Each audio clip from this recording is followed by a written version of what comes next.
సోదరి కల్పన ఒక చిన్న పాట, ఏదైనా చేయగలనయ్యా యేసయ్య అనే పాట, చిన్న పాట పాడతారు.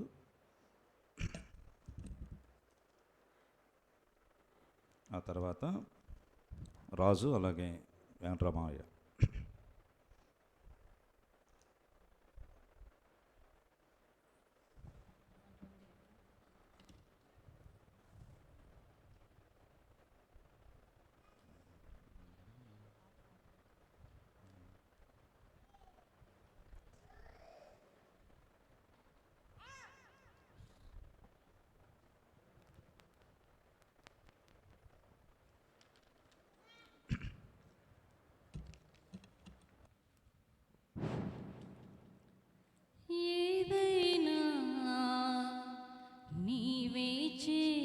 చేయగలవయ్యా నా జీవితానికి యేసయ్యా, సాధ్యము కాని వాటిని నమ్మలేని వాటిని, సాధ్యము కాని వాటిని నమ్మలేని వాటిని నీవే చేయగలవయ్యా నా యేసయ్యా, నీవే చేయగలవయ్యా నా యేసయ్యా, ఏదైనా నీవే చేయగలవయ్యా నా జీవితానికి యేసయ్యా, సాధ్యము కాని వాటిని నమ్మలేని వాటిని, సాధ్యము కాని వాటిని నమ్మలేని వాటిని నీవే చేయగలవయ్యా నా యేసయ్యా, ఏదైనా నీవే చేయగలవయ్యా నా జీవితానికి యేసయ్యా, యోగ్యత లేని దానను నీ మంచి లేని దానను ఉదయించే నీ కృపా నా హృదయలో యేసయ్యా, యోగ్యత లేని దానను నీ మంచి లేని దానను ఉదయించే నీ కృపా నా హృదయలో యేసయ్యా, ఆశించిన వారికి అడిగిన వారికి, ఆశించిన వారికి అడిగిన వారికి ఆశలు తీర్చే నమ్మకమైన నిజ దేవుడా నా నజరేయుడా, నా క్షేమాధారము నీవే, నా ఆశయు అంతయు నీవే, నా క్షేమాధారము నీవే, నా ఆశయు అంతయు నీవే, నా క్షేమము నా ఆశ నీవే యేసయ్యా, ఏదైనా నీవే చేయగలవయ్యా నా జీవితానికి యేసయ్యా, దాచబడిన నీ సంకల్పం బయలుపరచగలవయ్యా, శత్రువుకు చిక్కనీయక నడిపించగలవయ్యా, దాచబడిన నీ సంకల్పం బయలుపరచగలవయ్యా, శత్రువుకు చిక్కనీయక నడిపించగలవయ్యా, వాడబారనయ్యగా వీడిపోనీయగా, వాడబారనీయగా వీడిపోనీయగా, విజయ పదములో నడిపించి విజయశీలుడా నా నీతి సూర్యుడా, నా జీవిత గమ్యము నీవే, అర్పింతును సర్వము నీకే,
పరమ జీవము నాకు కొనివా, తిరిగి లేచిన నాతో అనే పాట అందరం కలిసి పాడుకుందాం.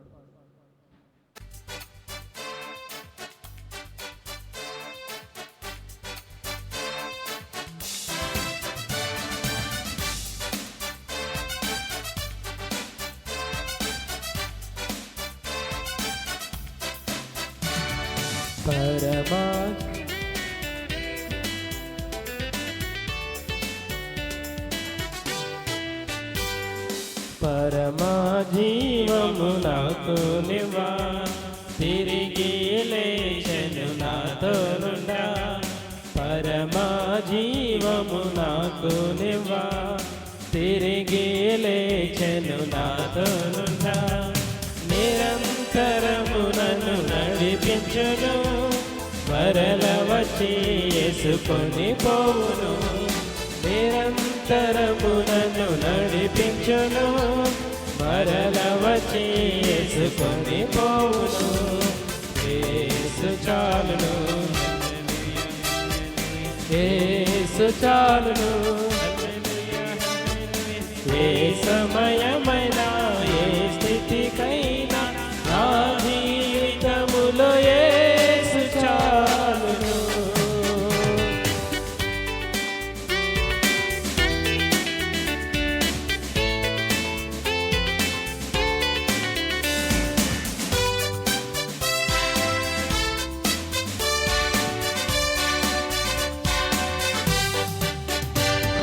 సాతాను శోధనలధికమైన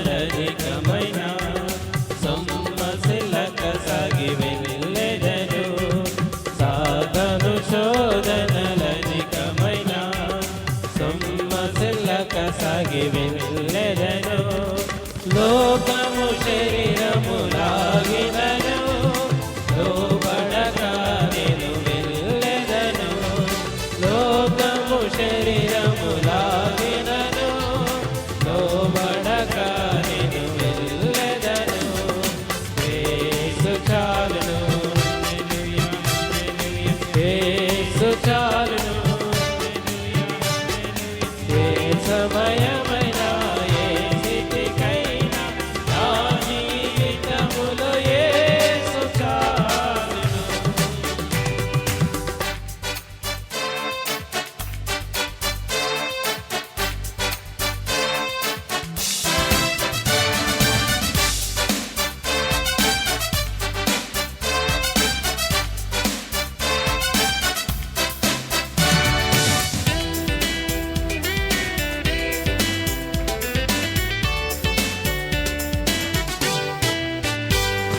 పాచిక బయలులో పరుణజయం, శాంతి జలము చెంత నడిపించును.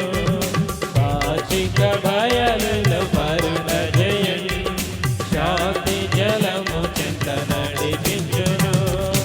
ఆదేశము ప్రాణము తృప్తిపరచును, మరణలోయలో నన్ను కాపాడును. ఆదేశము ప్రాణము తృప్తిపరచును, మరణలోయలో నన్ను కాపాడును. యేసు చాలును, యేసు చాలును. ఏ సమయమైనా ఏ స్థితికైనా నా జీవితములో యేసు చాలును. దేవునికి మహిమ కలుగునుగాక. అంత తల వంచండి, కళ్ళు మూసుకునండి. వాక్పచనిత్వం సోదరులు జాన్ ప్రార్థన చేస్తారు. ప్రార్థన చేసుకుందాం. మమ్మల్ని మిక్కిలిగా ప్రేమించిన మా ప్రియ పరలోకపు తండ్రి, పరిశుద్ధుడా, నీకు వందనాలు స్తుతులు చెల్లిస్తూ ఉన్నాం. ఇప్పటి వరకు మీరు నడిపించిన విధానాన్ని బట్టి నీకు స్తోత్రాలు. ప్రభువా, ఆఖరి వర్తమానంలో నాయనా నువ్వు మాట్లాడి నీ సేవకుని సిలువ చాటును మరుగుపరుచుకొని విలువైనటువంటి ఉపయోగకరమైన శ్రేష్టమైనటువంటి మాటలు మాకు అందించమని యేసు నామములో అడుగుచున్నాము తండ్రి, ఆమేన్.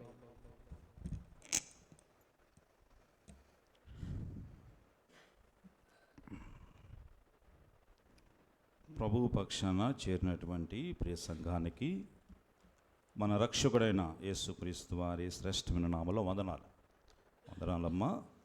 దేవుని కృప సమృద్ధిగా మీ అందరికీ తోడయ్యుండును గాక.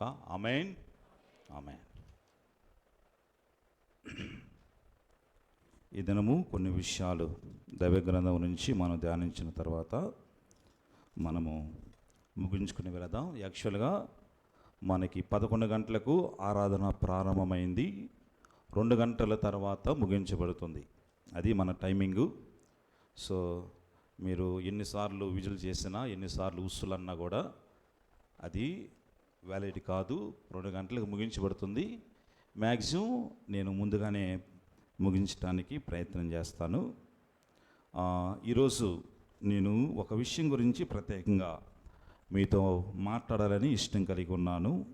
ఒక పదం, మనల్ని ఈ లోకంలో స్థిరపరిచినటువంటి పదం, మనల్ని ఈ లోకంలో నిలబెట్టినటువంటి పదం, మనల్ని ఈ లోకం నుంచి పరలోకానికి తీసుకువెళ్ళే పదం సంఘం. సంఘం అనే దాని గురించి మీతో మాట్లాడాలని ఇష్టం కలిగి ఉన్నాను. ఇది హెబ్రీ భాషలో ఎక్లేషియా అని అంటారు. సంఘం అంటే ఇంగ్లీష్లో చర్చ్ అంటారు. యాక్చువల్గా మనం చర్చ్ అంటే ఏమనుకుంటామంటే ఈ ఇటుకరాళ్ళతో కట్టబడినటువంటి ఈ భవనం అని అనుకుంటాం, కానీ వాస్తవానికి అది కాదు. కానీ ఒక పరిశుద్ధుల సమూహం, లేకపోతే పరిశుద్ధుల కలయిక, లేకపోతే పరిశుద్ధుల సమూహాన్ని, సమాహారాన్ని చర్చ్ లేకపోతే సంఘం అని అంటారు.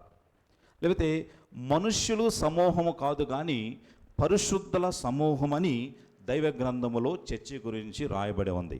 బహుశా ఈ విషయంలో చాలామంది పొరబడుతున్నారండి. ఈ విషయాన్ని గుర్తించలేనటువంటి అజ్ఞాన స్థితిలో ఉంది. బహుశా ఎక్కువ మంది, చాలా వందల మంది వచ్చారనుకోండి, అబ్బా ఎంత పెద్ద చర్చినో అని అంటారు. కానీ దైవ గ్రంథం ప్రకారము అది కాదండి. ఎక్కడ ఇద్దరు మగుడు కూడి నా నామాన్ని స్తుతిస్తారో అక్కడ నేనుంటానని చెప్పినటువంటి దేవాతి దేవుడు బహుశా పరిశుద్ధుల సమూహాన్ని ఒక చర్చి లేకపోతే సంఘం అని ప్రస్తావించినట్లుగా దైవ గ్రంథంలో మనం చూస్తున్నాం. ఈ దినము ఈ సంఘం గురించి 3 విషయాల్లో క్లుప్తంగా మీతో ముచ్చటించాలని ఇష్టం కలిగి ఉన్నాను. మొదటగా ద వాల్యూ ఆఫ్ చర్చ్, అనగా సంఘము యొక్క విలువ ఏంటి. The second one the power of church, సంఘం యొక్క శక్తి ఏమిటి.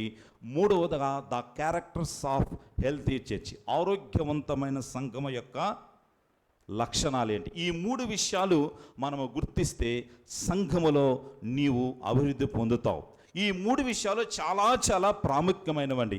సంఘానికి చెందిన విశ్వాసం అంటే, ఒక సంఘానికి చెందిన క్రైస్తవుడు అంటే, ఒక సంఘానికి చెందినటువంటి ఒక బాధ్యతాయుతమైన వ్యక్తి అంటే ఈ 3 విషయాల మీద సంపూర్ణమైన అవగాహన నీవు కలిగి ఉండాలండి. ఒక క్రైస్తవునిగా వీటిని గుండె మనస్సులో, నీ గుండె లోతుల్లో దాచుకుంటే తప్పకుండా నీవు అభివృద్ధి చెందుతావని. I belongs to one of the church, లేకపోతే I belongs to one of the God's church అని నువ్వు ఎప్పుడైతే గుర్తిస్తావో తప్పకుండా నీవు ఇహమందు పరమందు ఒక అభివృద్ధికి కారకముగా ఉంటావని దేవుని మాటలను బట్టి ఈ సమయంలో ప్రభు మనతో మాట్లాడుతున్నాడు. కనుక ప్రభునందు మొదటిది సంఘము యొక్క విలువ, ద వాల్యూ ఆఫ్ చర్చ్. ప్రభునందు ప్రియమైన వాళ్ళ, దేనినైనా సాధారణంగా మనం ఒక వస్తువు లేకపోతే ఒక పదార్థం యొక్క విలువ ఎలాగ కడతామండి.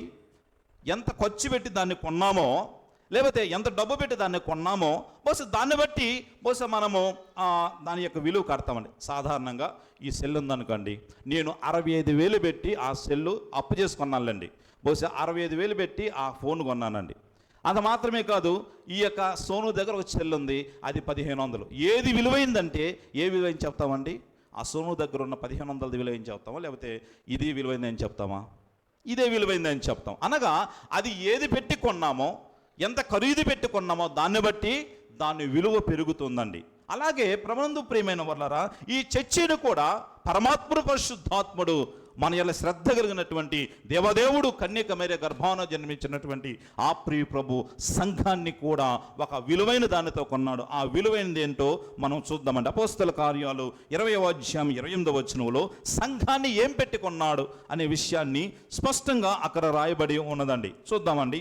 అపోస్తల కార్యాలు 20వ అధ్యాయము 28వ వచనాన్ని చూడండి. The acts chapter 20 and verse 28 in the new testament. దేవుడు తన స్వరక్తమిచ్చి సంపాదించిన తన సంఘమును కాయుటకు. అది మళ్ళీ ఇంకొకసారి చదవండి. దేవుడు తన స్వరక్తమిచ్చి సంపాదించిన సంఘమును కాయుటకు అని అంటున్నాడు. సంఘాన్ని ఏది పెట్టి కొన్నాడండి? తన స్వరక్తమిచ్చి కొన్నాడండి. అద్భుతమైనటువంటి మాట అండి. ఈ సంఘాన్ని తనదానిగా చేసుకున్నటకు, ఈ సంఘాన్ని బాగు చేయుటకు, ఈ సంఘాన్ని పరమపురికి చేర్చుటకు, ఈ సంఘాన్ని అభివృద్ధి పరచుటకు, ఈ సంఘాన్ని తనదానిగా చేసుకున్న కోసం దేవుడు ఏం చేశాడు? తన స్వరక్తమిచ్చి కొన్నాడు. యేసుక్రీస్తు మాటలో శక్తి ఉందండి. హెబ్రీ రాసిన పత్రిక 1వ అధ్యాయంలో తీయడం లేదు. హెబ్రీ రాసిన పత్రిక 1వ అధ్యాయంలో తన మహత్తైన మాట చేత సమస్తాన్ని నిర్వహిస్తున్నాడంట దేవాతి దేవుడు. ఆయన మాట చాలండి తెల్లవారటానికి, ఆయన మాట చాలండి పొద్దుగోగటానికి, ఆయన మాట చాలండి ప్రకృతి వైపరీత్యాలు సంభవించడానికి, ప్రకృతిని సక్రమంగా నడిపించడానికి. అది మాత్రమే కాదు, బాగు చేయటానికి ఆయన ఉమ్మి కూడా చాలండి, బాగు చేయటానికి ఆయన శరీర తాకిడి చాలండి, బాగు చేయటానికి ఆయన బోస్ ఏదైనా చాలండి. కానీ ప్రభునందు ప్రియమైన నిన్ను నన్ను మనలందరినీ కొనటానికి ఆయన ఏం చేశాడండి? తన స్వరక్తం ఇచ్చాడండి, తన రక్తాన్ని ఇచ్చాడు. నిలువెల్లా దహించబడ్డాడు. అది మాత్రమే కాదు, వీపంతా నాగేడి చల్లవలే దున్నబడిందండి. బొచ్చు కత్తిరించి వాని ముందు ఒక గొర్రె ఎలాగా మౌనంగా ఉంటుందో అలాగా మౌనంగా ఉండి తన రక్తపు ధారల మధ్యలో నుంచి నిన్ను నన్ను సంఘాన్ని కొన్నాడండి. ప్రభునందు ప్రియమైన వల్లరా, ఆయన రక్తపు విలువ అమూల్యమైనది కనుక ఆయన రక్తం వలన మన సంఘానికి ఏమొచ్చిందండి? ఖరీదు వచ్చిందండి. ప్రియమైన వాళ్ళరా, అలాంటి ఖరీదైన వస్తువు పెట్టుకున్నటువంటి ఈ సంఘములో నీవు బాధ్యుడుగా ఉన్నావు, ఒక బాధ్యతాయుతమైన వ్యక్తిగా ఉన్నావు కనుక you are one of the value in the view of God. One of the నీకు ఒక ప్రత్యేకమైన విలువ దేవుడు ఇచ్చినట్లుగా మనము చూస్తున్నాను అండి. అయితే ఈ మధ్యాహ్న కాలం వేళ ఒక ప్రశ్న, ఈ విలువైన సంఘములో, ఇంత వెలబెట్టబెట్టిన సంఘములో ఉన్నటువంటి నీవు నేను మనందరము సంఘానికి విలువ తెచ్చేవారిగా ఉన్నామా? నీ ద్వారా ఈ విలువైన సంఘం యొక్క విలువ పెరుగుతుందా లేకపోతే విలువ తగ్గుతుందా? నీ వల్ల ఈ విలువైన సంఘానికి క్షేమము కలుగుతుందా క్షామము కలుగుతుందా అని దేవాతి దేవుడు వ్యక్తిగతంగా మనందరినీ ప్రశ్నిస్తుండగా, సంఘములో ఒక వ్యక్తిగా సభ్యుడిగా ఉన్న మనందరిని ప్రశ్నిస్తుండగా గుండె మీద చేయి వేసుకొని మనము సమాధానం చెప్పగలమా? ప్రియమైన వాళ్ళరా, ప్రియమైన సోదరి, ఆయన వేసినటువంటి ప్రశ్నకు నీ మనసులో నువ్వు సమాధానం చెప్పుకోవాలండి. మన భక్తి లోతు, లేకపోతే మన విశ్వాస తీవ్రత, లేకపోతే మన నిరీక్షణ యొక్క ఆర్ద్రత అనొచ్చండి. బహుశా ఇవన్నీ మన సంఘానికి విలువ తీస్తుందని, నీ యొక్క భక్తి సమాజంలో ఎలాగ ఉన్నదన్నది ఈ సంఘానికి విలువ తీస్తుందండి. ఆ సోదరండి ఎంత భక్తిగా ఉంటుందండి, ఆమె మాట తీరు ఎంత విలువైనదిగా ఉంటుందండి, ఆమె మాట తీరు ఎంత మృదువుగా ఉంటుందండి అన్న మాట దేనికి విలువ తీస్తుందండి?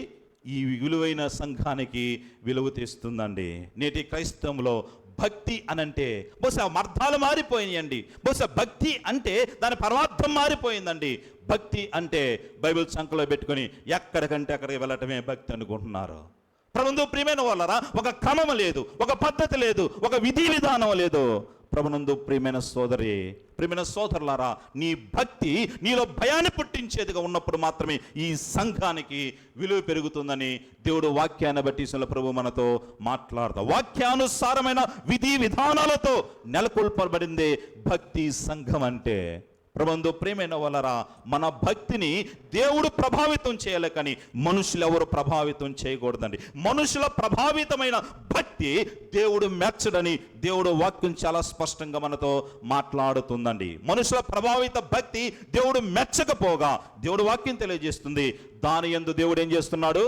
అసహ్యత పుట్టించేవాడిగా ఉంటారండి. ఇశ్రాయేలు ప్రజలు కూడా ఒకనొక సమయంలో సమూయేలు దగ్గరికి వచ్చారు. అయ్యా, ఆ యొక్క రాజ్యములో ఆ యొక్క రాజ్యములో ఒక మంచి రాజు ఉన్నాడు, ఆ రాజు పరిపాలిస్తున్నాడు, సకల జనుల మర్యాద చొప్పున మాకు కూడా రాజు కావాలి అని చెప్పి అన్నారంట.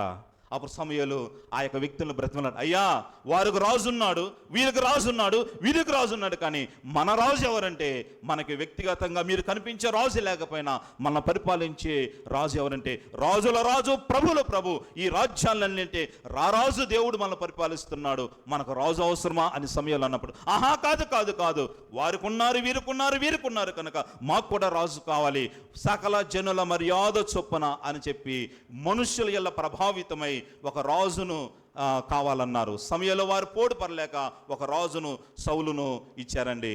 తర్వాత జరిగిన సంభవాలు మనందరికీ తెలుసండి. దేవుడి చేత నడిపింపవలసినటువంటి ఇశ్రాయేలు ప్రజలు మనుషుల చేత నడిపించబడ్డారు. తుదకు ఏమైపోయారు? భయంకరమైన దుస్థితి ఎదురు చూసినట్లుగా మనం చూస్తున్నాం. కనుక ప్రభునందు ప్రియమైన వాళ్ళ దేవునికి రోషాన్ని పుట్టిస్తుంది మనుషుల ప్రభావిత భక్తి. అందుకే దేవుడు అంటున్నాడు, నాకు రావలసిన కథ ఏది? బహుశా మీరు మనుషుల్ని ఘనపరుస్తున్నారు. భక్తిలో కూడా నన్ను ఘనపరచవలసిన భక్తి మనుషులను ఘనపరిచే విధంగా, మనుషుల మాదిరికరంగా ఉంటూ బహుశా మనుషులు సంతోషపెట్టే భక్తి చేస్తున్నారు.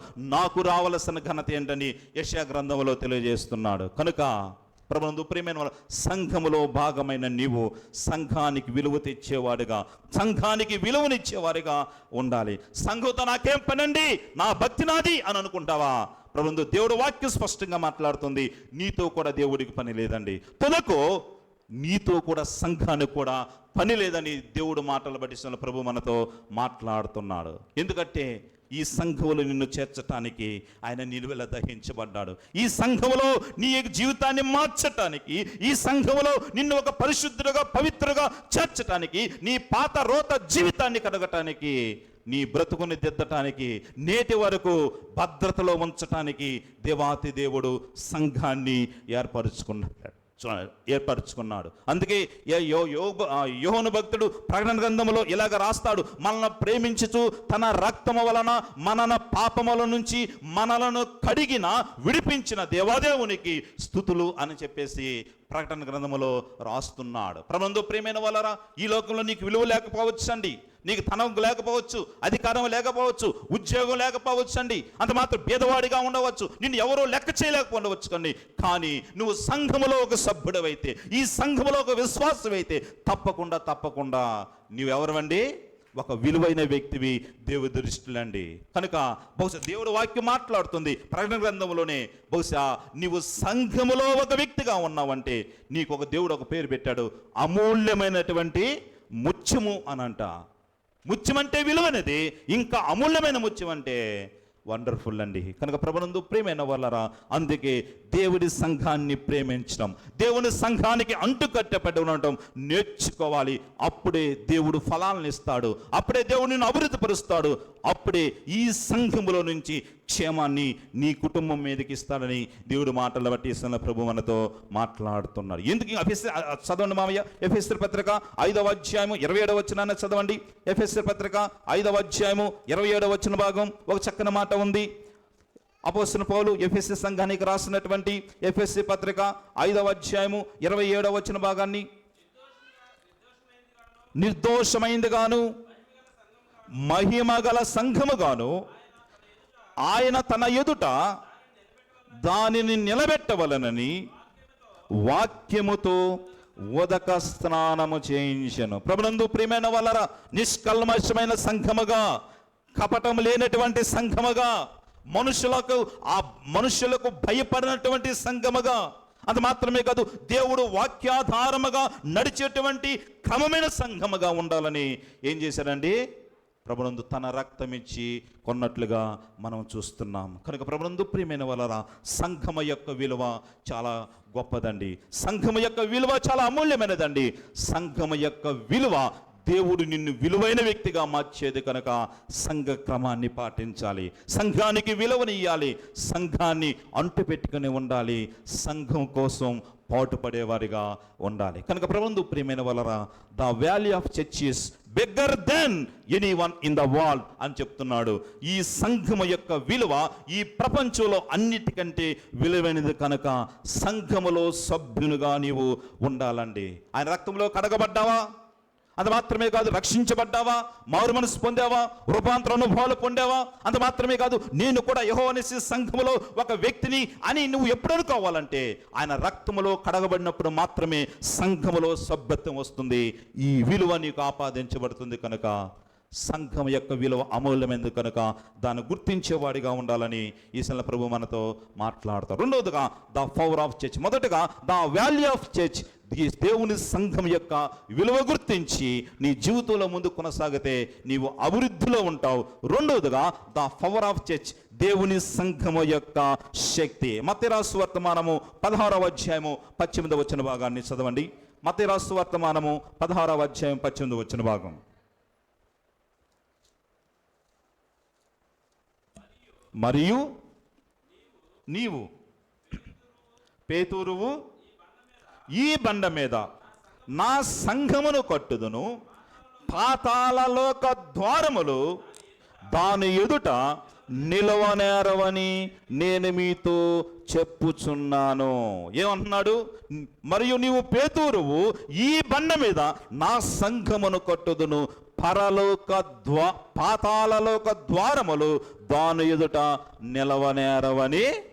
ప్రభునందు ప్రియమైన వాళ్ళరా, దేవుడు సంఘానికి ఇచ్చిన శక్తి అనగా దేవుడు సంఘాన్ని ఒక శక్తివంతమైనటువంటి ఆయుధంగా చేశాడు. ప్రభునందు ప్రియమైన వాళ్ళ, ఈ సంఘాన్ని తీసివేయాలని, ఈ సంఘ ప్రభావాన్ని తీసివేయాలని, ఈ సంఘం యొక్క తీవ్రతను తీసివేయాలని, ఈ సంఘాన్ని ఆదిలోనే దూరం చేయాలని అనేక వేల మంది ప్రయత్నించారు. కానీ ప్రభునందు ప్రియమైన వాళ్ళ, ఆది క్రైస్తవులు ఎన్నో శ్రమలకు గురైపోయారు, ఎన్నో హింసలకు గురైపోయారు, చాలా మంది హతాశులుగా మిగిలిపోయారు. అయిపోయిందిరా బాబు, ఇంకా సంఘము లేదు అని చెప్పుకున్నటువంటి సందర్భాలు మనం గమనిస్తున్నాం. కానీ సంఘం యొక్క శక్తి ముందు వారి ప్రభావం నిలవలేకపోయిందండి. ప్రభునందు ప్రియమైన వాళ్ళ ప్రభావం నిలవలేక నేడు లోకాన్ని మార్చే సంఘముగా దేవుని సంఘం తయారైపోయిందంటే దానికి కారణం ఏంటండి? దేవుడు ఇచ్చినటువంటి సంఘం. నిజ దేవుని పరిచయం చెందడానికి ఒక మార్గముగా, ఒక ఆయుధంగా ఈ సంఘాన్ని వాడుకుంటున్నాడు. కనుక దేవుడు సంఘానికి శక్తినిచ్చాడండి. ప్రియమైన సోదరి, ప్రియమైన వాళ్ళరా, దేవుడు వాక్యపు శక్తితోటి సంఘాన్ని నిలుపుతున్నాడండి. మనం ఎప్పుడు రేడియోలో ఒక ఆయన వాయిస్ని చాలా ఇష్టపడతామండి. నేను కూడా మన ఊరిలో కూడా చాలామంది ఉన్నాను. ఆయన స్వరం వింటే బహుశా నేను క్రైస్తవును కాకపోయినా కూడా ఆ రెండు దేవుడు మాట వింటే బాగుంటుందయ్యా అని ఒక వ్యక్తి గురించి నేను విన్నానండి. ఆయన ఊరంటే ఆర్ఆర్కే మూర్తి అండి. నిష్ఠగలిగినటువంటి బ్రాహ్మణుడు అండి, క్రైస్తవ వ్యతిరేకిగా ఉన్నాడండి. అంత మాత్రమే బ్రిటిష్ వాళ్ళు వచ్చినప్పుడు, దొరలు వచ్చినప్పుడు వారిని తెలుగులో వారు ఇంగ్లీషు మాట్లాడుతున్న తెలుగులో మనకు చెప్పటానికి ట్రాన్స్లేటర్గా ఉద్యోగంలో చేరాడంట. బహుశా ఉద్యోగాలు చేరినప్పుడు ఆయన వాక్యం బహుశా దొరల వాక్యం చెప్తున్నప్పుడు దేవుడి యొక్క గొప్పతనాన్ని చెప్తున్నాడండి. అంత మాత్రమే కాదు, ఈ బైబిల్ యొక్క గొప్పతనాన్ని చెప్తున్నప్పుడు ఆయనకు ఒక ఆలోచన వచ్చిందంట. మన మత గ్రంథాలు కొన్ని వేల ఉన్నప్పుడు ఎక్కడి నుంచో వచ్చినటువంటి ఈ గ్రంథం యొక్క గొప్పతనము బహుశా ఏంటి అని చెప్పేసి, వీళ్ళు ఎంత గొప్పగా చెప్తున్నారని చెప్పేసి ఆయనకు ఒక ఆలోచన వచ్చిందంట. ఏంటంటే ఈ గ్రంథములో తప్పులు వెతికి బహుశా నేను అందరికి చెప్పాలి అని చెప్పేసి అనుకున్నాడంటండి. అనుకొని యోహాను సువార్తమానం అనే బుక్ని, బైబిల్ గ్రంథంలో యోహాను సువార్తని పట్టుకొని చదవటం ప్రారంభించాడంట. ప్రారంభించాడు 4-5 రోజుల్లో మొత్తం కంప్లీట్ చేశాడు. చివరికి ఒక స్టేట్మెంట్ ఇచ్చాడు. అయ్యా ప్రజలారా వినండి, నేను దీంట్లో తప్పులు వెతకటానికి నేను ప్రారంభించాను, కానీ ఆ ప్రారంభం నుంచి అంతం వరకు ప్రతి ఒక్క లైను నాలో ఉన్న తప్పులు చూపుతుంది, కానీ నాకేమాత్రం తప్పు కనిపించలేదు. కనుక నాలో తప్పులు చూపించినటువంటి ఈ గ్రంథమే నిజమైన గ్రంథం, ఈ దేవుడే నిజమైన దేవుడు అని చెప్పేసి దేవుని నమ్ముకున్నాడు. అనేక వేల మందికి రక్షణ మార్గముగా నిలిచాడు. కారణం వాక్యపు విలువ, సంఘము యొక్క విలువ ఆ యొక్క వ్యక్తి గమనించాడు. కనుక ప్రభునందు ప్రియమైన సోదరి, ప్రియమైన సోదరులారా, ఈ మధ్యాహ్నం దేవుడు మాట్లాడుతున్నాడు. దేవుడు సంఘానికి దేవుడు విలువనిచ్చాడు, శక్తి కలిగినదిగా చేశారండి. నాకు ఒక విషయం గుర్తు వస్తుంది. జూన్ 1 వస్తుంది కనుక 1969 జూన్ 1వ తారీఖు మధ్యాహ్న కాల వేళ ఆరాధన ఈ స్థలంలో ప్రారంభించబడింది. ప్రభునందు ప్రియమైన వాళ్ళరా, మా అమ్మ, మా నాన్న, అది మాత్రమే కాదు 2 సహోదరులతోటి ఈ స్థలంలో పరిచర్య ప్రారంభించాడు. ఆరాధన చేసుకున్నాడు. ఆ రాత్రంతా కష్టపడి ఒక చిన్న గుడిసె వేశారంట. ప్రభునందు ప్రియమైన తాటాకులతో గుడిచి వేశారు, చుట్టూరు బస వేశారండి. అంత మాత్రమే కాదు, వేసి ఆరాధన జరుపుకొని ఆరాధన బాగా జరిగింది. అయిపోయిన తర్వాత వెళ్ళిపోయారు. బహుశా ఉదయాన్నే లేచి 5 గంటలకు లేచి మా నాన్నగారు ప్రార్థన చేసుకున్నామని వచ్చాడంట. వచ్చి చూసేలకి గుడిసె లేదు, కానీ ఏమున్నాయండి, తాటాకులు ఉన్నాయి కింద. ప్రభునందు ప్రియమైన వాళ్ళారా, మా నాన్న చుట్టూరు చూశాడు, ఎవరు లేరు, తాటాకులు ఉన్నాయి. ఎవరు పడేశారంటే ఒక వ్యక్తి, మా బంధువులు అయిన ఒక ఆయన పడేశాడు. బహుశా ఇక్కడ చర్చి పెడతావా, ఇక్కడ చర్చి అవసరమా అని చెప్పేసేసి భయంకరంగా కాల్ చేశాడు. అయినా బ్రతిమలాడాడు, వినలేదు, అయినా బ్రతిమలాడాడు. ప్రక్కన చాలామంది అన్నారంట, మా నాన్నకు చెప్పిన చక్కన చాలామంది అన్నారంట, అయ్యా సుబ్రాయుడా, నీకు ఎందుకురా ఇంత బాధ, నువ్వేదో నమ్ముకున్నావు, నువ్వు నమ్ముకో, నువ్వు అందరం మార్చాలని ఎందుకు అనుకుంటావు, బహుశా నువ్వేదో నమ్ముకుని పో, చర్చికిచ్చి వద్దు, కానీ మనకు కుదరదు, కానీ ఏదో కులపు దేవుడిని తీసుకొచ్చి ఇక్కడ పెట్టాలంటావు, మనకి ఎందుకు లేరా అని చెప్పేసి అన్నాడంట. అయినా కూడా ఆయన వదలలేదు, ప్రార్థన చేశాడు, వాని బ్రతిమలాడాడు, వీడి బ్రతిమలాడాడు, ఏదో బ్రతిమలాడాడు, కానీ చివరకు నేటి కాలంలో 55 సంవత్సరాల సేవ మనం ఎంతగా వర్ధిల్లిందో నేటి కాలంలో మనం చూస్తున్నాం. ప్రియమైన సోదరి, ప్రియమైన సోదరులారా, బహుశా కొంతమంది నాకు ఫోన్ చేసి బహుశా ఏదో ఈ క్రిస్టియానిటీ కాకుండా మరొక చెప్పను, అయ్యో క్రిస్టియానిటీ కదా, అది జరిగి చాలా రోజులు అవుతుంది, వాళ్ళు కాదంట్రా అని ఏదైనా కార్యక్రమం గురించి నాతో ఫోన్లో మాట్లాడతారు. అంతగా దేవుని వాక్యం విస్తరించడానికి దేవుడు సంఘానికి ఇచ్చినటువంటి ప్రభునందు ప్రియమైన వాళ్ళరా ఆ ప్రభావం, శక్తి అంత గొప్పదని, అంత భారముతోటి ప్రారంభించబడిన సేవ నేటికి కూడా కొనసాగుతుందంటే అది ఎవరి శక్తి అండి? సంఘము యొక్క శక్తి. కనుక ప్రభునందు ప్రియమైన సోదరి, ఈ సంఘానికి విలువనిచ్చేవాడుగా, ఈ సంఘాన్ని శక్తి ఇచ్చినటువంటి దేవాతి దేవుడికి బహుశా నీవు సరౌండ్ అయ్యి ఆయన కృపలో వర్ధిల్లేవాడిగా ముందు కొనసాగాలని ఈసల ప్రభు మనతో మాట్లాడుతున్నాడు. కనుక ప్రభునందు ప్రియమైన సోదరి, ప్రియమైన సోదరులరా, సంఘము యొక్క శక్తి మనం గమనించాలి. అపోస్తల కార్యాల్లో సంఘము అత్యాసక్తితో ప్రార్థించినప్పుడు ఏం జరిగిందండి? పేతురు ప్రార్థిస్తే జరిగిందంటూ లేదు, అంత మాత్రమే యోహోను ప్రార్థిస్తే జరిగిందంటూ లేదు, కానీ ఏమైనా సంఘము అత్యాసక్తితో ప్రార్థించినప్పుడు చెరసాల బ్రద్దలైపోయిందని. ఇంకా శ్రమలు వస్తాయి, కానీ బహుశా శ్రమలు రావు అంట, శ్రమలు వస్తాయి, కానీ పరిస్థితులను బట్టి శ్రమలు వస్తాయి, కానీ సంఘం యొక్క శక్తి స్థిరతను ఇస్తుందని దేవుడు మాటలను బట్టి ఈశ్వరులు మనతో దైవ గ్రంథంలో మనం చూసినట్లయితే బహుశా ఆ యొక్క పట్టణంలో హేరోదు అనే రాజు అండి ప్రభునందు అపోస్తల కార్య 12వ అధ్యాయంలో మనం గమనిస్తున్నామండి. బహుశా మొదట యాకోబును పట్టుకున్నాడు, చిరచ్ఛేదనం చేశాడండి. ఆ యూదులందరూ అయ్యా యాకోబు కాదు, పేతురు కూడా దేవుని వాక్యం ప్రకటిస్తున్నాడు, ఆయన కూడా పట్టుకుంటే ఒక పని అయిపోతుంది, బహుశా అందరు సమూలంగా నాశరు క్రైస్తవ్యాన్ని సమాధి చేయొచ్చు అని చెప్పేసి అనుకొని పేతురు కోసం ఎదుగుతున్నారు. చివరకు ఆ యొక్క అధ్యాయంలోనే మనం గమనించవచ్చు. ఇంటికి పోయిన తర్వాత చదువుకునండి, హేరోదు పురుగులు పట్టి చచ్చిపోయాడని. బహుశా పేతురు బ్రతికే దేవుని వార్త ప్రకటిస్తున్నాడు. బహుశా ఏందండి, ఎవరు చనిపోయారు? ఎవరైతే పట్టుకోవాలి, చంపాలని అనుకున్నారో వారు పురుగులు పట్టి చనిపోయినట్లుగా మనం చూస్తున్నాం. పురుగులు ఎప్పుడు పడతాయండి? ఎప్పుడు పడతాయి? ప్రభునందు ప్రియమైన వాళ్ళరా, ఎప్పుడు పడతాయి అంటే చనిపోయిన తర్వాత పురుగులు పడతాయి, కానీ ఈ వ్యక్తి మాత్రం పురుగులు పట్టి చనిపోయాడు. ఆ యొక్క అధ్యాయంలోనే సంఘ క్రమాన్ని డిస్టర్బ్ చేసేవారిని దేవుడు ఎప్పుడు విడిచిపెట్టనే.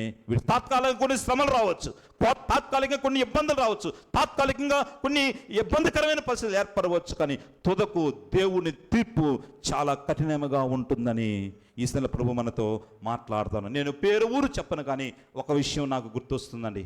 బాగా వర్ధిల్లుతున్నటువంటి సంఘం, అది మాత్రమే బాగా అభివృద్ధి పదంలో సాగుతున్నటువంటి సంఘం, భారం కలిగి పనిచేస్తున్నటువంటి ఒక సంఘములో ఒక సైతాను సంబంధమైన వ్యక్తి, ఒక పెద్దగా ఉన్న వ్యక్తి అంట ప్రభునందు ప్రియమైన వాళ్ళరా, సంఘంలో ఎవరిని పురుకొల్పారు, సంఘాన్ని విడదీశాడు, సంఘాన్ని భయంకరంగా చేశాడండి.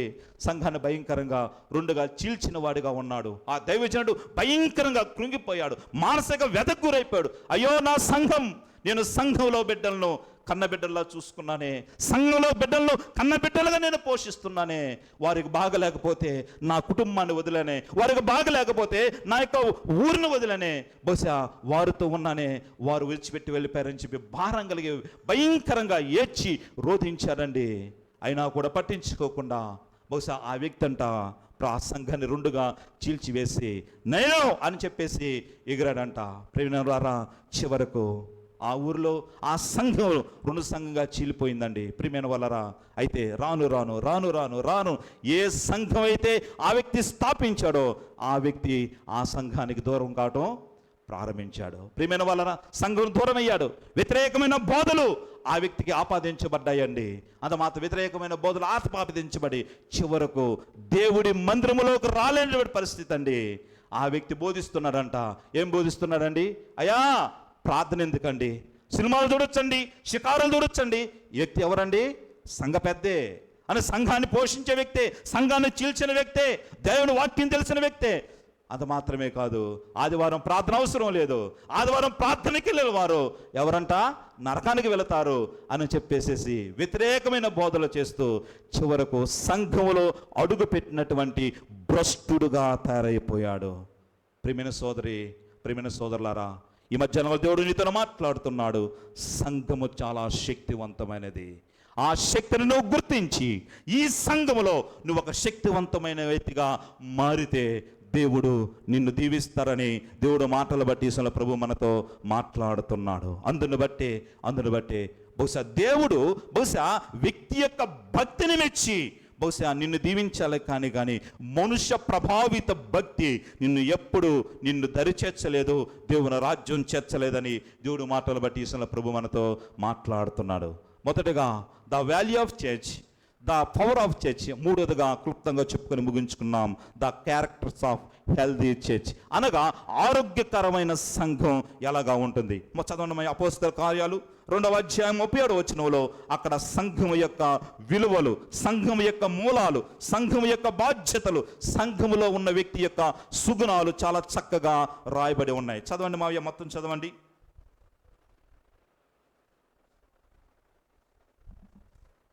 అపోస్తల కార్యాలు 2వ అధ్యాయం 37వ వచన భాగం.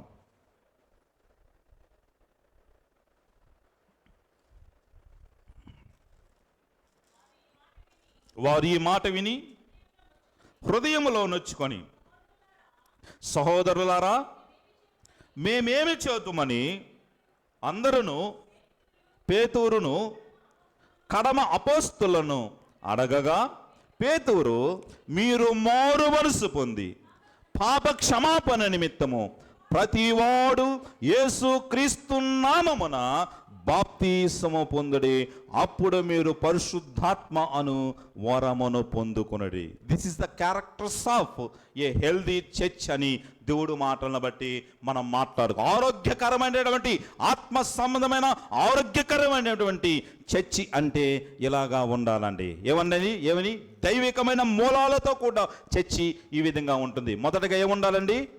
దేవుని మాట వినేదిగా, వాక్యం వినేదిగా ఉండాలి చర్చి మెంబర్స్ అంటే. చర్చికి ఉండవలసినటువంటి ఆరోగ్యకరమైన లక్షణం దైవజన స్వరాన్ని వినాలి, సంఘ పెద్దల స్వరాన్ని వినాలి, సోదరుల స్వరాన్ని వినాలి. అది మాత్రమే కాదు, ఇక్కడ ఎవరు నిలబడినా కూడా వారు దైవాత్మతో ప్రకటిస్తున్నప్పుడు దేవుడు వాక్యాన్ని వినే మనస్సు ఉండాలని దేవుడు మాటలను బట్టి ప్రభు మనతో మాట్లాడుతున్నాడు. వినుట వల్ల నీలో విశ్వాసం కలుగుతుందని, నిరీక్షణ కలుగుతుందని దేవుడు మాటలు ప్రభు మనతో మాట్లాడుతున్నారండి. ప్రభునందు ప్రియమైన వాళ్ళు చాలా మందికి వినటం ఇష్టం ఉండలేదండి. బహుశా వినటం ఇష్టం ఉండలేదు, కానీ చెప్పటానికి ప్రారంభమైనప్పుడు వెళ్ళిపోతున్నారు, చెప్పటానికి ప్రారంభమైనప్పుడు ఏదో చేస్తున్నారు. కానీ ప్రభు చెప్పటానికి ఇష్టపడుతున్నారు, కానీ వినటానికి ఇష్టపడటం లేదు. కానీ అది దైవికమైన లక్షణము కాదు. వినటానికి ఇష్టపడే సంఘములో నీవు ఉండాలండి.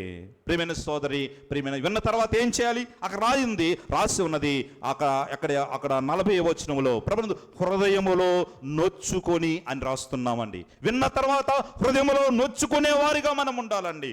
వాక్యం విన్న తర్వాత హృదయములో నొచ్చుకోవాలండి. అది మాత్రం కింద పుట్నోట్లో ఉందండి. పుట్నోట్లో ఏం రాసి ఉన్నది? మా కింద పుట్నోట్లో ఏం రాస్తుంది? అపోస్తల కార్యాలు 2వ అధ్యాయం 37వ వచనంలో పొడవబడి, ఏందండి? విన్న వాక్యంతో మనం పొడవబడాలండి. ప్రభునందు ప్రియమైన వాళ్ళరా, విన్న వాక్యంతో నువ్వు పొడవబడుతున్నావా? ప్రభునందు ప్రియమైన, సాధారణంగా ఒక పొడవబడాలి, లేకపోతే సాధారణంగా ఒక మనిషికి పొడవబడటం లేకపోతే నొప్పి కలగటం ఎప్పుడు కలుగుతుందండి? ఎప్పుడు కలగదు. ఎవరైనా మత్తులో ఉన్నారనుకోండి, ఆ వ్యక్తి ఎంత గిచ్చినా ఎంత పొడిచినా కూడా ఆ వ్యక్తికి నొప్పి కలగదండి. రెండవదిగా ఆ వ్యక్తికి ఎప్పుడైతే వాతవేయబడినటువంటి శరీరం కలిగి ఉంటాడో, ఎప్పుడు ఎంత కొట్టినా, ఎంత నొక్కినా, ఎంత గాయం చేసినా కూడా ఆ వ్యక్తికి నొప్పి కలగదండి. అనగా నిర్జీవమైన స్థితిలో ఉన్నప్పుడు బహుశా వ్యక్తికి నొప్పి కలదు, కానీ జీవము కలిగిన స్థితిలో ఉన్న వ్యక్తి ఖచ్చితంగా నొచ్చుకుంటాడు, ఖచ్చితంగా ప్రభునందు ప్రియమైన వల్లరా గుచ్చుకుంటుందండి. దేవుడు వాక్యం విన్న వెంటనే మనం ఏం చేయాలి? ప్రభునందు నొచ్చుకోవాలి, అంత పొడవబడాలి. పొడవబడినటువంటి మనము తర్వాత ఏం చేయబడాలండి? ప్రభునందు ప్రియమైన మారు మనస్సు పొందాలి. మారు మనసు పొందుతున్నావా ప్రియమైన సహోదరి? నువ్వు అనుకోవచ్చు మారు మనసు అంటే నేను 10 సంవత్సరాలు అవుతుందండి, 20 సంవత్సరాలు అవుతుందండి, 30 సంవత్సరాలు అవుతుంది అని కాదు. కానీ ప్రతి క్షణము మనం మారు మనస్సు పొందాలి, రూపాంతర అనుభవాలు చేసుకోవాలి. అది మాత్రమే కాదు, ప్రభువు వాక్యం చేత కడగబడాలండి. వాక్యమైన అర్థములో మనము చూసుకొని మనం సరి చేసుకోవాలండి. దేవుడు రాజ్యము, దేవుడు ఈ క్షణములో వస్తే నేను దేవుడి రాజ్యములో చేరటానికి ఏది నాకు అడ్డుగా వస్తుంది అని చెప్పి అనుకోవాలండి. అలా అనుకోకుండా ఒక యవ్వనస్తుడు దైవ గ్రంథములో ఉన్నాడండి. అయ్యా నేను దేవుని రాజ్యంలో చేరడానికి ఏది నేను అని అన్నాడండి. యేసుక్రీస్తు వారు కొన్ని చెప్పాడు, చిన్నప్పటి నుంచి చేస్తున్నాను అన్నానండి. కానీ యేసుక్రీస్తు వారు అయినా కూడా నీకు ఒకటి కొదువుగా ఉన్నది. ఆ కొదువైనది ఆయనకి ఇష్టం కనుక ఆయన వదలలేని పరిస్థితిలో చివరికి ఏమైపోయాడు? ముఖము చిన్నబొచ్చుకొని వెళ్ళిన వాడిగా ఉన్నాడు. కనుక ప్రభునందు ప్రియమైన వాళ్ళరా, ఒక ఆరోగ్యకరమైనటువంటి సంఘములో నీవు వ్యక్తిగా ఉన్నటువంటి నీవు నేను ఈ లక్షణాలు వినేవారిగా ఉండాలి. వాక్యం ద్వారా నొచ్చుకొని పొడవబడిన వారిగా ఉండాలి. తుదకు మారు మనస్సు అనుభవాలు కలిగి నిన్ను నువ్వు మార్చుకునేవాడిగా ఉండాలండి. అప్పుడే నీ భక్తి దేవుడికి ఇష్టం అవుతుంది, నీ సభ్యత్వం సంఘానికి మేలుకరం అవుతుంది, ఈ సంఘం నీకు క్షేమకరము అవుతుందండి. ప్రియమైన సోదరి, ప్రియమైన సోదరులు, ఇలాంటి అనుభవాలు మనకున్నాయా? ఇలాంటి అనుభవాలతో మనం ముందు కొనసాగుతున్నామా? అందుకే సామెతల గ్రంథం ఒక వచనం చదువుకున్నాం. సామెతల గ్రంథం 21వ అధ్యాయము 29వ వచన భాగంలో ఒక మాట ఉంది. సామెతల గ్రంథము 21వ అధ్యాయము 29వ వచన భాగం, 21వ అధ్యాయము 29వ వచన భాగంలో ఒక చక్కని మాట ఉందండి. 21వ అధ్యాయం 29వ వచన భాగం.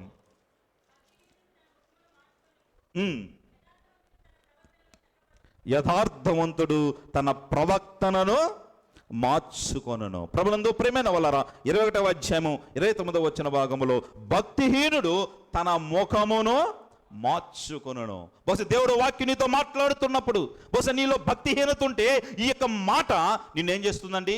నేను ఒక ముఖం మార్చుకునేటట్టుగా ఉంటుంది. అయ్యా నన్నే చెప్తున్నాడు, అది మాత్రం నాకే చెప్తున్నాడు, అది మాత్రమే కాదు అని చెప్పేసి నీ మనసు చిన్నబుచ్చుకొని ముఖం మార్చుకునేవాడిగా ఉంటావు. ఎప్పుడైతే నీలో అలాంటి భక్తిహీనత ఉండదో ఏం చేస్తున్నాడు? నీ ప్రవర్తన మార్చుకునేవాడిగా ఉంటావని దేవుడు వాక్యం తెలియజేస్తుండగా, ఇలాంటి సుగుణాలు కలిగినటువంటి సంఘములో వ్యక్తిగా, ఒక సంఘంలో ఒక అంగముగా, సంఘంలో ఒక సభ్యునిగా, సంఘంలో ఒక బాధ్యతాయుత వ్యక్తిగా ఉంటే ఈ సంఘం నిన్ను అభివృద్ధి పదం వైపు నడుస్తుంది. ఈ సంఘంలో నీవు అభివృద్ధి పొందుతావు, ఈ సంఘం ద్వారా మేలు పొందుకుంటావు, ఈ సంఘము ద్వారా నీవు నీ కుటుంబం రక్షించబడి ఆ నిత్య రాజ్యానికి బహుశా సిద్ధపడతావని దేవుడు వాక్యం తెలియజేస్తుండగా, సంఘం అంటే విలువైనది, సంఘం అంటే శక్తి కలిగినది, సంఘం అంటే దేవుడికి ఇష్టకరమైన లక్షణాలు కలిగి ఉన్నది. ఇలాంటి సంఘములో వ్యక్తిగా ఉన్న నీవు దేవుడికి విలువైన వ్యక్తిగా బ్రతకాలని ఈ కొద్ది మాటలు చెప్పి నేను ముగిస్తున్నాను. దేవుడి మాటలు మన కోసం దీవించునుగాక. అంత తల వంచండి, చిన్న ప్రార్థన చేసుకున్నాం. మహాగరుడా, మహోన్నతుడా, సర్వోన్నతుడా, సర్వాధికారి, చాలా చక్కని విషయాలు మా అందరితో మాట్లాడారు ప్రభా. సంఘం యొక్క విలువ, సంఘం యొక్క శక్తి, సంఘం యొక్క సుగుణాలు అయ్యా నాతో మాట్లాడారు. సంఘాన్ని ప్రేమించేవారిగా, సంఘాన్ని అంటిపెట్టుకునేవారిగా, సంఘానికి విలువనిచ్చేవాడిగా, సంఘపు శక్తిని గ్రహించేవాడిగా, సంఘం కలిగవలసిన సుగుణాలు మేము కలిగి నీ కృపలో వర్ధిల్లేవారిగా, తుదకు మా యొక్క కుటుంబాలు కూడా వర్ధిల్లే విధంగా నీరు పారు తోట వలె మేము ఈ సంఘములో వదిలేవాడిగా, నీ బల్ల చుట్టూరు వలువు మొక్కల వలె ఫలించడి కొమ్మల్లాగా ఉండే విధంగా మమ్మల్ని, మా కుటుంబాలను దీవించమని, బలపరచమని ప్రార్థన చేస్తున్న ప్రతి ఒక్కరిని ప్రత్యేకంగా దీవించమని యేసయ్య నామములో ప్రార్థించి స్తుతించి అడిగి వేడుకుంటున్నాం తండ్రి. ఆమేన్, ఆమేన్. కొన్ని ప్రకటనలు ఉన్నాయి, ఆ ప్రకటనలు గమనించండి. అనారోగ్య తిన్న వారి కోసం ప్రత్యేకంగా ప్రార్థించాలని ప్రేమతో మనవి. శివ అక్కయ్య వాళ్ళ, సుశీలక్క వాళ్ళ అల్లుడు హాస్పిటల్ నుంచి డిశ్చార్జ్ అయ్యాడు. 100 కుట్లతోటి బాగా భయంకర ప్రమాదం నుంచి దేవుడు రక్షించాడు. ఆ బిడ్డ నిమిత్తం ప్రత్యేకంగా ప్రార్థించండి. అలాగే మల్లేశ్వరదునమ్మ వాళ్ళ భర్త అలాగే వెంకటరావు అన్నయ్య కూడా కాలు కొద్దిగా ప్రమాదం అనుకున్నాం, కానీ అది ఈ వారంలో వాళ్ళ హాస్పిటల్కి వెళ్తే ఇంకా కొద్దిగా వాసింది, నీళ్ళు వచ్చింది అని చెప్పేసి ఇంటి దగ్గరే ఉండాలని చెప్పారంట. కనుక అన్నయ్య నిమిత్తు ఆ యొక్క విషయం నిమిత్తం ప్రార్థించాలని ప్రేమతో మనం చేస్తున్నాం. ఇంకా అనేక మంది ఉన్నారు, వారందరి కోసం కూడా ప్రత్యేకంగా ప్రార్థించండి. అంత మాత్రమే కాదు, ఈ యొక్క వారంలో ప్రత్యేకమైన కార్యక్రమాలు కూడా ఉన్నాయి. 29వ తారీఖు అనగా రేపు 29 బుధవారం మావయ్య 29వ తారీఖు బుధవారం రోజు యరమాల రామలింగం గారి మొదటి జ్ఞాపకార్థ 3వ జ్ఞాపకార్థ కూడిక వారి గృహం యొద్ద ప్రారంభమవుతుంది. 29వ తారీఖు మధ్యాహ్నం కాలం వేళ వారు ఏర్పాటు చేసుకున్నారు. రమక్క మధ్యాహ్నమే కావాలని కోరుకుందంట. సో మధ్యాహ్న కాలం వేళ ఆ యొక్క కూడిక ఏర్పాటు చేయబడింది. అందరికి కూడా మా గ్రామస్తులకు సంఘానికి భోజనాలు ఏర్పాటు చేశారు. కనుక 29వ తారీఖు మధ్యాహ్నం జరగబోయే ఆ యొక్క కూడికలో ప్రతి ఒక్కరు పాల్గొనాలని ప్రేమతో మనం చేస్తున్నాం. అంత మాత్రమే కాదు, మన ప్రియ సోదరులు కోండ్రు మాధవరావు గారి జ్ఞాపకార్థ కూడిక జూన్ 4వ తారీఖు అనగా ఈ మంగళవారం కాకుండా వచ్చే మంగళవారం ప్రథమ వర్ధంతి. అప్పుడే 1 సంవత్సరం అయిందా అనిపిస్తుంది. బావగారు ప్రభునందు నిద్రించి చనిపోయి 1 సంవత్సరం అయిన సందర్భంగా వారు కూడా మధ్యాహ్న కాలం వేళ ఆ యొక్క ప్రార్థన ఏర్పాటు చేసుకున్నారు. వచ్చే మంగళవారం రోజు ఈ యొక్క ప్రార్థన మాత్రం ఈ యొక్క బుధవారం రోజే ఈ ప్రార్థన 4వ తారీఖు ప్రార్థన వచ్చే మంగళవారం రోజు ఏర్పాటు చేయబడింది. కనుక ఆ యొక్క కూడికలో కూడా పాల్గొనాలని ప్రేమతో మనం చేస్తున్న వారు కూడా సంఘాన్ని ప్రేమించి అందరికి చక్కని భోజనాలు ఏర్పాటు చేస్తున్నారు. కనుక ఆ యొక్క కూడికలో పాల్గొనాలని ప్రేమతో మనం చేసి 29వ తారీఖు 4వ తారీఖు. అంత మాత్రమే కాదు, 28, 29 ఆలకూరపాడు వేదాంతం బావివాళ్ళ చర్చిలో ప్రత్యేకమైనటువంటి రక్షణ సువార్త సభలు ఉన్నాయి. వారి మందిర ప్రతిష్ఠ కార్యక్రమంగా వాళ్ళు ఏర్పాటు చేసుకుని ఉన్నారు. కనుక ఆ యొక్క మీటింగ్స్లో ప్రతి ఒక్కరు రావాలని అన్నయ్య గారు వచ్చి ప్రేమపూర్వకంగా ఆహ్వానించారు. కనుక ఆ యొక్క కూడికలో మీరు పాల్గొనదలిస్తే తప్పకుండా పాల్గొనాలని ప్రేమతో మనవి చేస్తున్నాం. అంత మాత్రమే కాదు, ఈ యొక్క వారంలో జూన్ 1వ తారీఖు మనకి సంఘం స్థాపించబడి 55 సంవత్సరాలు అవుతుంది. జూన్ 1వ తారీఖు ఏ వారం వచ్చింది మామ? జూన్ 1వ తారీఖు ఈ యొక్క సంఘం స్థాపించబడి, అనంతవరంలో దేవుని సంఘం స్థాపించబడి 55 సంవత్సరాలు అయ్యిందని ఇందాక నేను చెప్పాను కదా. ఎవరో కాదు, ఆ తాటాకులు పీకేసింది మా తాతయ్య సుబ్బయ్య. ఎవరంటే ఈ పక్కనే ఆ పదం ఎందుకులని చెప్పేసి నేను సుబ్బయ్య పక్కన మా తాతయ్య, మా చిన్న తాతయ్య అంటారు. సో ఆ తాతయ్య ఇక చర్చి ప్రేరతో మా ఇంటి పక్కన చెప్పేసి తాటాకులు పీకి వేశారంట. చివరకు ఆయనే దేవుణ్ణి నమ్ముకొని ప్రార్థనకు వచ్చి ఎక్కడే బొనుకొని బహుశా ప్రభువునందు నిద్రించాడు. దేవునికి మహిమ కలుగునుగాక, ఆమేన్. కనుక దేవుడు అలాంటి అద్భుతమైనటువంటి కార్యాలు, అమోఘమైన కార్యాలు ఈ సంఘంలో దేవుడు జరిగించాడు. 55 సంవత్సరాలు అంటే that's not a small thing. 50 సంవత్సరాలు అది చిన్న విషయం కాదు. 55 సంవత్సరాలు దేవుడు మహాకృపను బట్టి ఈ సంఘాన్ని దేవుడు కాచి వర్ధలింపు చేసి ఈ గ్రామానికి దీవెనకరంగా మేలుకరంగా బహుశా చేస్తున్నాడు. కనుక బహుశా 1వ తారీఖు మనకు అది కనుక 2వ తారీఖు మనము ఏమైనా కార్యక్రమం ఏర్పాటు చేసుకుంటే బాగుంటుంది సోదరులతో సాటర్డే 1వ తారీఖు సాటర్డే. ఓకే, ఆ నెక్స్ట్ ఇంకా మనకు మళ్ళీ మీరు ఇంకోసారి రావాలంటే రారు. కనుక ఆదివారం రోజే మనము ఏమన్నా కార్యక్రమాన్ని ఏర్పాటు చేసుకోవటానికి మనం ప్లాన్ చేద్దాం.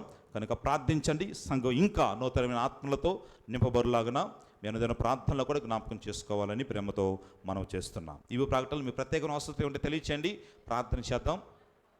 ఓకే, వెంకటరమణ అక్క వాళ్ళ అత్తమ్మ అక్క ఒక్కసారి దేవుని ప్రార్థన తీసుకురండి. తప్పకుండా ఆ బిడ్డకు సంపూర్ణమైన విడుదల కలిగినట్లుగా ఆ బిడ్డను ప్రత్యేకంగా ప్రార్థన చేద్దాం. చాలా దినాల తర్వాత, చాలా నెలల తర్వాత మన అక్కయ్య వజ్రమ్మ ఆంటీ వాళ్ళ కోడలు, అంత మాత్రమే కాదు కూతురు వచ్చారు. అక్క మీకోసం ప్రతినిత్యం సంఘం ప్రార్థిస్తుంది. ప్రతి ఉపవాసకుల్లో కూడా మిమ్మల్ని జ్ఞాపకం చేసుకున్న వదనమ్మ, మీరు తప్పకుండా ప్రతి వారం దేవుని పాసనకి రావాలని మనస్ఫూర్తిగా కోరుతున్నాం. అక్కయ్య నిమిత్తం అక్కయ్య కుమారుడు నాని చాలా దూర ప్రాంతం గుజరాత్లో ఇంజనీరింగ్ చదువుతున్నాడు. ఆ బిడ్డ నిమిత్తం కూడా ప్రత్యేకంగా ప్రార్థించాలని ప్రేమతో మనం చేస్తున్నాం. అంత మాత్రమే చింజాలయ వల్ల భార్య నూతనంగా కూడా దేవుని పాసందికి వచ్చారు. వారు ఎప్పుడైనా వస్తారు, కానీ ఆ బిడ్డ కోసం కూడా ప్రత్యేకంగా ప్రార్థించాలని ప్రేమతో మనవి చేస్తున్నాం. గర్భంతో ఉన్న వారి కోసం ప్రార్థించండి. అది మాత్రమే వివాహం కోసం ఎదురు చూస్తున్న వారి కోసం ప్రార్థించండి. సంతానం కోసం ఎదురు చూస్తున్న వారి కోసం ప్రార్థించండి. నూతనంగా గృహాలు కట్టుకుంటున్నారు బుజ్జక్కయ్య అలాగే పద్మక్కయ్య. ఈ వారంలో మేబీ ఆ యొక్క పునాది కూడా వేస్తారు కనుక ఈ యొక్క నూతన గృహాలు ఏర్పాటు చేసిన వారి నిమిత్తం కూడా ప్రత్యేకంగా ప్రార్థించాలని ప్రేమతో మనం చేస్తున్నాం. అంత మాత్రమే కాదు, ఇదేనో ప్రయాణమై సత్యవతం అక్కయ్య పిడుగురాళ్ళు వెళుతుంది. యాక్చువల్గా నిన్నే వెళ్ళాలి, నిన్న కొద్దిగా వర్షంగా ఉందని చెప్పేసి అక్కయ్య ఆగిపోయారు కనుక అక్కయ్య నిమిత్తం వారి సేవ నిమిత్తం ప్రార్థన చేయాలని ప్రేమతో మనం చేస్తున్నాం. మీ ప్రత్యేక అవసరాలు అంత మాత్రమే కాదు, ఇంతవరకు నేను వచ్చేంత వరకు సంఘంలో ఒక బాధ్యత కలిగి ఈ క్రమాన్ని నడిపించినటువంటి సోదరులు జాన్కు ప్రత్యేకమైన వందనాలు కూడా తెలియజేస్తున్నాం. తమ్ముడికి ఈ యొక్క వారంలో భయంకరమైనటువంటి గత వారం మనం ప్రకటించినట్లుగా చాలా ప్రమాదం ఏర్పడింది. మోషన్స్ అది మాత్రం జ్వరంతో బాగా ఇబ్బంది పడ్డాడు. బహుశా చెన్నై వెళ్ళాలని మీటింగ్స్ వెళ్ళాలని చెప్పేసి ప్రయాణం అవుతున్నాడు. వెంటనే ఇలాగ అయిపోయింది. అయినా కూడా మానుకుంటాడు అనుకున్నాను, కానీ జ్వరం తగ్గిన వెంటనే మళ్ళీ చెన్నై వెళ్ళి మళ్ళీ శనివారం వచ్చి సంఘక్రమాన్ని నడిపించాడు. తమ్ముడి నిమిత్తం ప్రార్థన చేయాలని ప్రేమతో మనం చేస్తాం. ఇవి ప్రకటనలు. అందరు తల వంచండి, కళ్ళు మూసుకునండి, చిన్న ప్రార్థన చేసుకుని మనము వెళదాం. మహోన్నతుడా, మహాగరుడా, సర్వోన్నతుడా, సర్వాధికారి, సమీపింపరాని తేజస్సులో వసించి అమరత్వం కలిగినటువంటి మా ప్రియ తండ్రి, నీ శ్రేష్టమైన నామానికి వందనాలు స్తోత్రాలు వేలాదిగా చెల్లిస్తున్నాం. చక్కని వాక్య సందేశం ద్వారా మమ్మల్ని బలపరిచారు. ముందుగా అబ్రహాము జీవితాన్ని మా మధ్య ఉంచి వారు దేవుని ఎలాగా ఆరాధించారో, దేవుడి కోసం ఎలాగా నిలబడ్డారో చక్కని వాక్య సందేశాన్ని తమ్ముని ద్వారా వినిపించారు. అయా అబ్రహాము వలె అయా నిరీక్షణకు విశ్వాసానికి తండ్రి అయినటువంటి ఆ అబ్రహాము వలె మా జీవితాన్ని సరిచేసుకుని కృపలో వర్ధిల్లే బిడ్డలుగా సంఘాన్ని బలపరచండి. అయ్యా సంఘం అంటే ఏంటో, సంఘపు విలువ ఏంటో, అంత మాత్రమే కాదు సంఘం యొక్క శక్తి ఏంటో, సంఘం యొక్క బాధ్యత ఏంటో, సంఘ క్రమం ఏంటో చాలా చక్కగా సూటిగా మాతో మాట్లాడారు. అయ్యా సంఘానికి విలువనిచ్చే సంఘంగా ఈ సంఘాన్ని తీర్చిదిద్దమని మేము ప్రార్థన చేస్తున్నాం.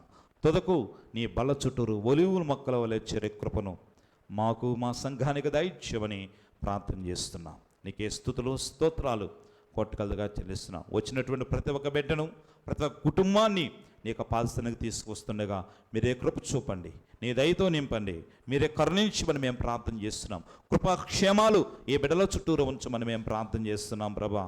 అంత మాత్రమే కాకుండా అయ్యా వచ్చినటువంటి ప్రతి ఒక్కరు ఏదో ఒక ఆశతోటి, ఏదో ఒక కొదువుతోటి, ఏదో ఒక ఇబ్బందితోటి నీ పాద సన్నిధిలో చేరి అయ్యా తండ్రి అని నీకు మరపెడుతుండగా ఈ స్థలమునందు చేయబడే ప్రార్థన మీరు ఆలకిస్తారని వాగ్దానం చేసిన దేవా, ఆ బిడ్డల ప్రార్థన ఆలకించమని, అంగీకరించమని, అనుగ్రహించమని మేము ప్రార్థన చేస్తున్నాం. నీకు ఏ స్తుతులయ్యా ఆ స్తోత్రాలు కొట్టుకలదుగా చెల్లిస్తున్నాం. మీరే దీవించండి అయ్యా, బలపరచండి నాన్న. అంత మాత్రమే కాకుండా అయ్యా ఈ వారమంతయు అయ్యా ఈ బిడ్డలందరూ వారి ప్రయాణాల్లో ఉంటారు, వారి వ్యాపారాల్లో ఉంటారు, వారి ఉద్యోగాల్లో ఉంటారు. అయ్యా అంత మాత్రమే కాదు వారి పనిబాటులో ముందు కొనసాగుతున్నారు ప్రభా. ఏ చోటుకు వెళ్ళా కూడా కృపాక్షేమాలునే దేవదూతలు కావాలి. అనుక్షణం అనుదినము ఆ బిడ్డల చుట్టూరు ఉంచి ఈ వారమంతా వారిని భద్రపరచమని మేము ప్రార్థన చేస్తున్నాం ప్రభా. ఏ చోటకు వెళ్ళినా కూడా క్షేమముతోటి లాభముతోటి తిరిగి రావటానికి ఈ బిడ్డల మీద నీ యొక్క ఆత్మను కురమరించమని, నీ భద్రతను నింపమని ప్రార్థన చేస్తున్నాం ప్రభా. మహోన్నత స్తుతులు స్తోత్రాలు కొట్టుకలదుగా చెల్లిస్తుండగా మీరే కృప చూపమని, మీరే దయ చూపమని, నీ కరుణతో నింపమని ప్రార్థన చేస్తుండగా మీరే దయ చూపమని, మరొక మారు నీ యొక్క పాదసంలో వచ్చేంతవరకు నీ దివనులతో నింపమని యేసయ్య నామములో ప్రార్థించి స్తుతించి అడిగి వేడుకుంటున్నాం తండ్రి. ఆమేన్, ఆమేన్, ఆమేన్.